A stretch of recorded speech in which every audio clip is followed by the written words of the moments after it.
ఈ క్షయ నిర్మూలన కోసం భారత ప్రభుత్వం వారు, ఆంధ్రప్రదేశ్ ప్రభుత్వం వారు ఈ 100 రోజుల కార్యక్రమం పెట్టారు. ఆ కార్యక్రమం అనేది జూన్ 2వ తేదీ నుంచి 100 రోజులు కొనసాగుతుంది.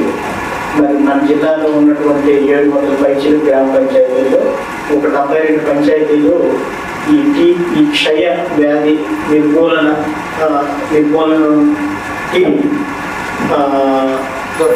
తోడ్పడ్డ పంచాయతీలుగా గుర్తించబడడం జరిగింది కనుక అవి గుర్తించాము.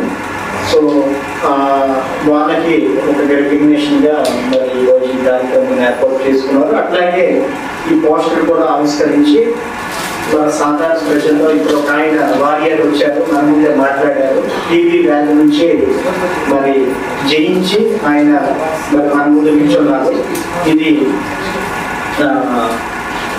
సరైన ట్రీట్మెంట్ ఇస్తే ప్రాణాంతకమైన వ్యాధి కాదు. అట్లా అని మరి మన చిన్నప్పుడు మాట ఉంది, మనం వింటుంటున్నాం, ఆరోగ్యమే మహాభాగ్యం.